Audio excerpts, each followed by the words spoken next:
नमस्कार। मेरे इस चैनल में आप सबका स्वागत है।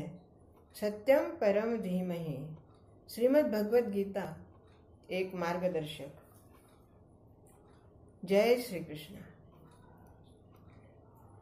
दूसरा अध्याय और 6 नंबर का श्लोक।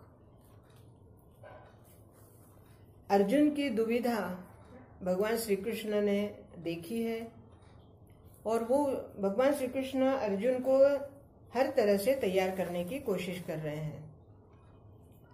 फिलहाल अर्जुन अपनी बात आगे बढ़ा रहा है कि अर्जुन के मन में क्या क्या विचार आ रहे हैं और जो बात हो सकती है या नहीं भी हो सकती उसके बारे में अर्जुन के विचार चल रहे हैं।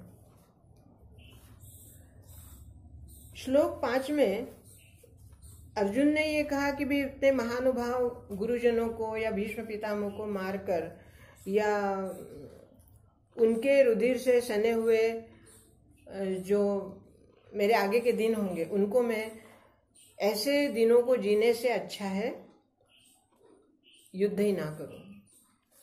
अब आगे वो क्या कहते हैं, न च एतत् विद्म कतरन्नो गरीयो यद्वा जयेम यदि वा नो जयेयो यानेव हत्वा न जिजीविषायं स्तेव स्थिता प्रमुखे धष्ट राष्ट्रः।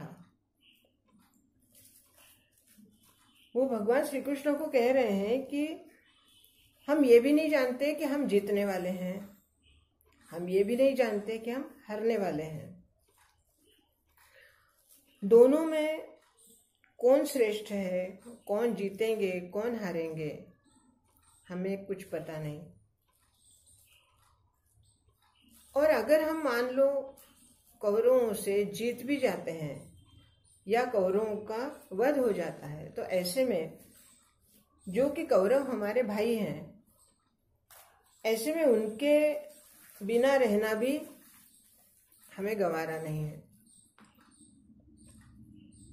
यहाँ पे अर्जुन अपनी बात इस तरह बता रहे हैं कि वो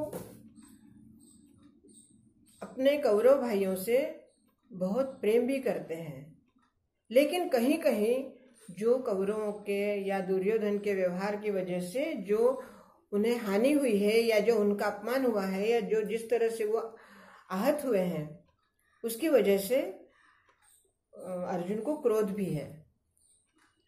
तो क्रोध भी है और अपने भाइयों का वध करना वो भी उन्हें अच्छा नहीं लग रहा है। उनके दिमाग में जो बात चल रही है कि अगर मैं इनको मार दूं या हम जीत जाएं तो इनके बगैर रहना ये भी कठिन काम है, और अगर इन्हें हम जीत लेते हैं या हम हार जाते हैं तो फिर अगर हम हार जाते हैं तो निश्चित हमें भिक्षा में ही जीना पड़ेगा। अब यहाँ पर अर्जुन के मन की स्थिति या उसका अंतर मन का चरित्र वो बहुत अच्छी तरह से उजागर हो जाता है कि एक अर्जुन जो कि राजपुत्र है, राजघराने में जिसका जन्म हुआ है, ऐसा व्यक्ति हारने के बाद भिक्षा पात्र हाथ में लेकर भिक्षा मांगने तक की अपनी क्षमता, या अगर भिक्षा भी मांगनी पड़े तो हम उसके लिए तैयार हैं। मतलब एक तरह से वो कितना निर्लेप है, एक पल में वो अपने सभी चीजों का त्याग करने को तैयार है।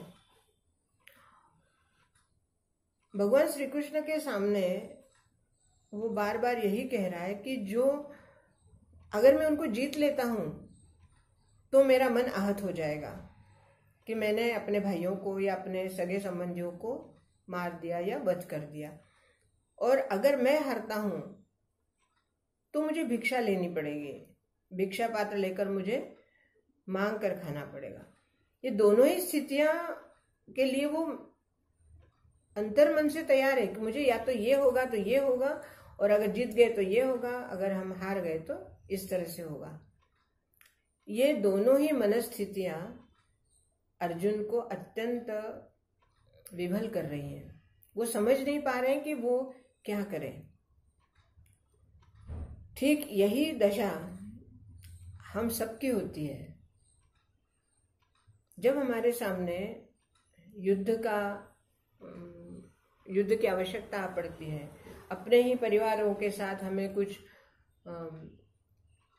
कड़ू वचन बोलने पड़ते हैं, जो कि हम जानते हैं कि ऐसे कड़ू वचन बोलने से हमारे संबंधों में दरार आएगी, लेकिन फिर भी परिस्थितिवश हमें वो बोलना पड़ता है।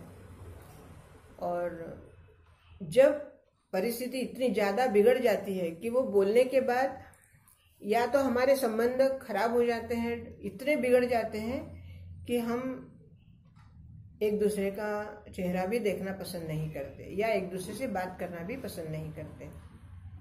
अर्थात ये आज के ज़माने में युद्ध वाली स्थिति शायद ना हो, लेकिन आज के ज़माने में ऐसा युद्ध तो शायद हर घर में हो रहा है। कभी संपत्ति की वजह से, कभी विचारों की वजह से, कभी किसी ने ज़्यादा कमाया, किसी ने कम कमाया, उसके ऊपर है, या कोई हमारे पूर्वजों की संपत्ति के ऊपर है, या घर में आने वाले लोग, अर्थात बेटे हैं तो बहुएं आती है, बेटी है तो दामाद आते हैं। तो आने वाले व्यक्ति अर्थात दामाद हो या बहू हो, ये परिवारों में अगर घुल मिल कर एक साथ नहीं रह पाते तो विघटन की स्थिति आ जाती है। ये परिस्थिति, अर्जुन का यही कहना है कि क्या हम इस परिस्थिति को बदल नहीं सकते। अर्थात आज भी विचार आता है मन में कि अगर ऐसी परिस्थिति आए तो क्या ये परिस्थिति हम बदल नहीं सकते। बदल सकते हैं अगर सभी लोग समन्वय से विचार करें, एक दूसरे को समझें, एक दूसरे के सुख दुख का भी ख्याल करें, तो शायद ये परिस्थिति कभी नहीं आएगी। क्योंकि परिस्थिति तब निर्माण होती है जब दो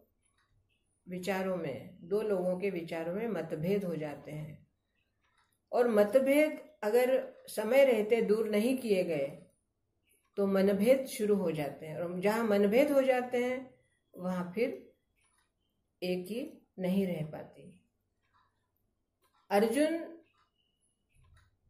अर्थात पांडव और कौरव, इन दोनों के जो घटनाएं हमारे सामने आती है वो आज के लिए हमें यही सिखाती है कि हर बात में अति करना, जैसे दुर्योधन ने हर बात में अति कर दी, इतना ज्यादा पांडवों से वो नफरत कर रहा था कि वो अति हो गई, और जहां अति हो जाती है वहां क्लेश पड़ने लगते हैं। यही बात परिवारों में होती है।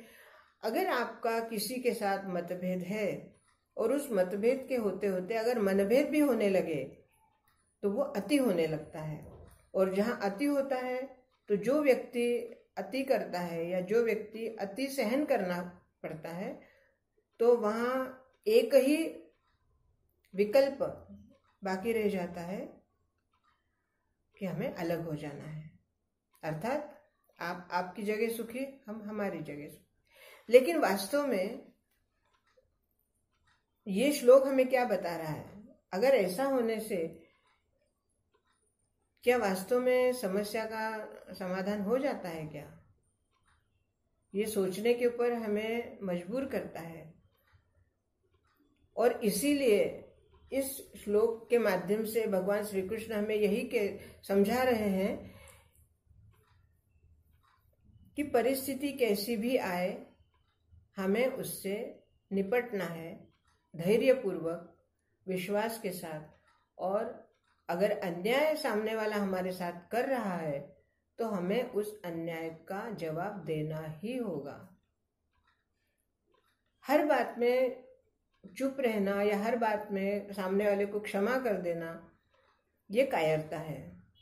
अगर सामने वाला आपके साथ अन्याय कर रहा है तो आपको उसका जवाब देना ही होगा और देना भी चाहिए। आज के लिए भी ये बात सिद्ध हो रही है।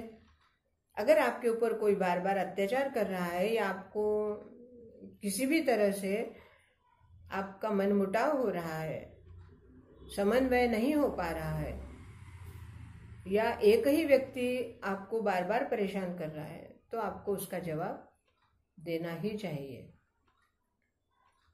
दोस्तों,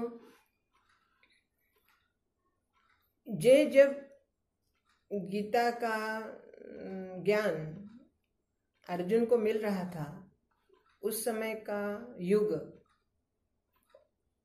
और आज का युग कहने को बहुत अंतर है, लेकिन कई बातें ऐसी हैं जो सतयुग से बदलते बदलते रूप बदल गया है, लेकिन बातें वही हैं। सतयुग में भी राक्षसों के साथ जो परेशानी होती थी, आज प्रत्यक्ष रूप से आपको राक्षस कहीं दिखाई नहीं देते, लेकिन ये सभी वृत्तियों में बदल गए हैं। अर्थात देव या दानव या राक्षस ये वृत्तियां हैं, और आज राक्षस नहीं है, लेकिन मन में राक्षसी वृत्तियां देखने को मिलती हैं। और जिसके मन में देव वृत्ति है वो हमेशा अपने आप को चुप रखता है या सहन करता है, और जहाँ राक्षसी वृत्ति है वहाँ बार बार सामने वाले को परेशान किया जाता है या उसका दुरुपयोग किया जाता है। ये विषय इतना गहन है और इतना कहीं रोक नहीं सकते इस विषय को। जितना हम बोलते जाते हैं, जितना हम पढ़ते जाते हैं, उतना लगता है कि इसमें कहीं पूर्ण विराम है ही नहीं। दोस्तों, आज के लिए इतना ही। थोड़ा गंभीर विषय होते जा रहा है, लेकिन फिर भी हमें समझना है कि गीता के इस प्रत्येक श्लोक में हमें क्या संदेश मिल रहा है। मेरे इस चैनल को सब्सक्राइब कीजिए, लाइक कीजिए, शेयर कीजिए, बेल आइकॉन बजाइए ताकि आपको अगला वीडियो तुरंत मिले। इसके बारे में अगर आपके कोई विचार हो तो कमेंट्स में अवश्य लिखिए। बहुत बहुत धन्यवाद। जय श्री कृष्ण।